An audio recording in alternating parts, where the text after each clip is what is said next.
More black women are becoming gun owners. Research shows that many African-American households now see having a gun as something that's essential. WUSA 9's Michael Quander is here after spending the day at a gun range. And Mike, have they seen an increase in our area? Well, actually, talk to some of those gun owners in our area right now, and they are actually telling us that it's been nothing dramatic, but over the years, they have seen a spike in black women toting guns. It's her first time holding and firing a gun. It's my birthday, so I wanted to do something different that I never done before. Kiana Rivas learned the ropes and stepped into the range. Now, she's among a growing number of black women interested in guns or owning them. This after Rivas says in many African-American households, guns are seen as the bad guy. My mother, she don't play, not even water gun. She don't want no water gun, no gun in her house. A study released this month shows black women have become the largest group getting concealed carry permits in Texas. While it's difficult to find hard stats, since most states don't track race or gender, local gun salesmen say they've definitely seen a spike. And I have seen quite a few black women looking for guns also, either thinking about buying one or actually in the process of making a purchase. They're probably buying it for protection, to be honest. That's what I think. So that's why I would buy a gun, for protection. If you look in the black community, everyone has a cousin or relative or something that's had an experience with violence. Now, it's not clear what has caused the uptick in gun ownership, but researchers believe it can be anything from violence to politics. And while Rivas isn't sure if she wants to own a gun yet, she's glad the women are.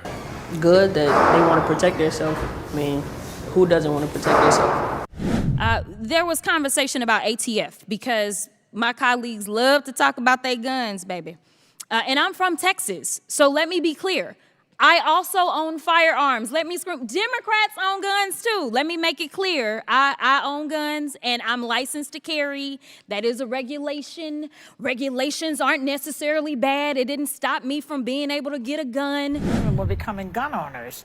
And you just became one of them, Sherri, didn't you? Yes, I did. I bought a 9mm. Why? Gun because, well, I don't know why you laughing, but during the quarantine, I felt really helpless, Joy. We're talking about depression. I felt like Jeffrey would look at me like, he was so scared. I get these little alerts in my neighborhood app about it's going to be a march through the neighborhood. And I started feeling like, how am I going to protect my son if something happens? And I got some of my girlfriends who are actresses, and we all went to a gun shop in California. There's only 2 black-owned gun shops. I think it was like a Redstone Firearms, Geneva and Jonathan. And we went, and I felt very empowered when I bought this gun. I took lessons. I took the test. I go to the range with my girlfriends like every other week. And it just makes me feel like at least if something happens, I can protect my child.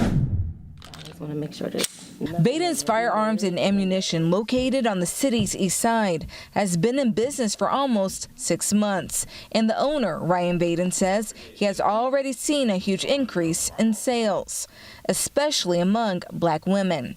Baden says 6 out of 10 of his in-store customers are black women, as well as 90% of his out-of-state sales. Many of them first-time gun owners. It's all a part of a national trend. African-American women have taken a stance when it comes to self-protection within their families and within their community. It's not just African-American men that hold that presence. Baden's Firearms and Ammunition has seen such an increase in women buyers that some guns are frequently out of stock. One of Baden's customers, Mildred Willis, says it's all about empowering women. We just want to be able to protect ourselves and protect our children so that we can be around. She says the uncertainty from the pandemic and the country's civil unrest all play a major factor for many women wanting to purchase guns. When you're being targeted and you have the stories of like Breonna Taylor and Sandra Bland, and you have these incidents going on all across the country, you want to know that you at least have a chance at survival and feeling safe if you're out here, because some people are radical. Willis says she would suggest all women educate themselves on gun safety and how to exercise their rights. Everybody deserves opportunity to protect themselves and protect them homes, and that they should not be afraid to learn about guns or even own a gun. During the pandemic, gun and ammunition sales spiked dramatically in the United States. particularly among Black women, who have become the fastest-growing group of gun owners in the country. As a Black woman, I understand the critical importance of protecting ourselves and our communities. Let's explore why Black people, especially Black women, need to take their safety into their own hands, the historical context of gun laws, the impact of police brutality on our communities, and how to apply for a gun license. In 2021, as we emerged from the COVID-19 pandemic, violence was at an all-time high. Riots and human trafficking incidents were also surging. This period marked a significant shift in the mindset of many Black people, myself included, as we recognized the necessity of learning self-defense. The harsh reality is that we cannot always rely on the police to protect us. Historical and ongoing instances of police brutality have left many in our community feeling unsafe and distrustful of law enforcement. This distrust is not unfounded, as countless examples of police violence against Black individuals have shown. The right to bear arms has been a contentious issue for Black Americans. Historically, laws have been put in place to restrict our ability to own firearms. These laws were designed to keep us vulnerable and unable to defend ourselves against racial violence. For example, the Black Codes and Jim Crow laws explicitly prohibited Black people from owning firearms. These restrictions left our communities defenseless against attacks and lynchings. The impact of these laws has been long-lasting, contributing to a legacy of violence and fear in our communities. As a Black woman, I am acutely aware of the dangers we face. Black women are disproportionately affected by intimate partner violence and have higher homicide rates compared to women of other races. This alarming reality underscores the necessity for Black women to take their safety into their own hands. The rise in violence against women in 2021 further showed this need. It was during this time that Black gun-licensed instructors began focusing on teaching women, and specifically Black women, how to safely use firearms. These initiatives are a powerful response to the growing threats we face. Their classes provide a safe and supportive environment for women to learn self-defense skills. Many clients, initially intimidated by firearms, leave these classes feeling empowered and confident. The approach of these instructors, which includes playing music and using brightly colored firearms, helps to ease the tension and create a welcoming atmosphere for their students. The increasing number of Black women joining women-only gun clubs is a testament to our determination to protect ourselves. These clubs provide not only training, but also a sense of community and solidarity. As Black women, we understand the challenges we face and the importance of supporting each other in our journey towards self-defense. These clubs offer a safe space where we can learn, share experiences, and build confidence together. Violence has a profound impact on our communities. Domestic violence in particular has driven many women to seek gun training. These Black gun-licensed instructors share heartbreaking stories of women who have experienced extreme violence, from being locked in cellars to being kidnapped and abandoned. These traumatic experiences highlight the urgent need for self-defense training. For many, owning a gun is not about wanting to use it, but about being prepared in case of an emergency. In South Carolina, where many of these instructors operate, gun permit owners must meet strict criteria, including being 21 years of age and having no convictions of domestic violence or felonies. These regulations are crucial for ensuring that only responsible individuals have access to firearms. However, the reality remains that criminals will always find ways to obtain guns, leaving law-abiding citizens at a disadvantage if they are unarmed. One of the reasons many Black people feel it is not safe to call the police is the fear of police brutality.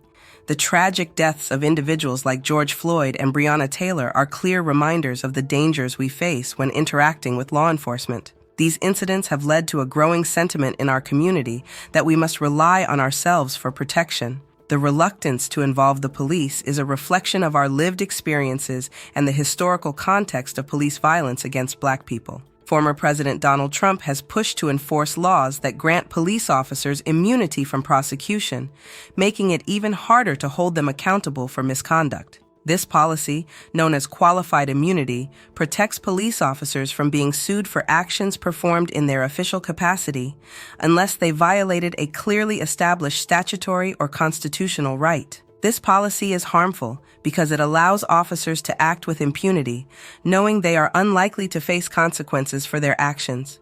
For our community, this means continued fear and mistrust of law enforcement, as the system that is supposed to protect us often works against us.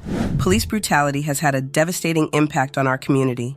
The deaths of George Floyd, who was killed by a police officer kneeling on his neck, and Breonna Taylor, who was shot in her own home during a botched raid, are just two examples of the violence we face. Additionally, the death of Tamir Rice, a 12-year-old boy shot by police while playing with a toy gun, and the fatal shooting of Philando Castile during a traffic stop further highlight the ongoing issue of police violence. These incidents have sparked nationwide protests and calls for police reform. However, despite the outcry, instances of police violence continue to occur, reinforcing the need for self-defense and community protection. As Black Americans, we have the right to protect ourselves and our families. Understanding the process of applying for a gun license is crucial. Here is a general guide to help you get started. Research state requirements. Gun laws vary by state, so it's important to understand the specific requirements in your state. This can include age restrictions, background checks, and required training courses. Complete a firearm safety course. Many states require applicants to complete a firearm safety or training course. These courses cover the basics of gun safety, handling, and storage. Pass a background check. You will need to pass a background check conducted by the FBI or a state agency. This check looks for criminal records, mental health issues, and other factors that may disqualify you from owning a firearm. Submit an application. Complete and submit your application to the appropriate state agency. This often includes providing fingerprints, a photograph, and proof of completed training. Pay the required fees.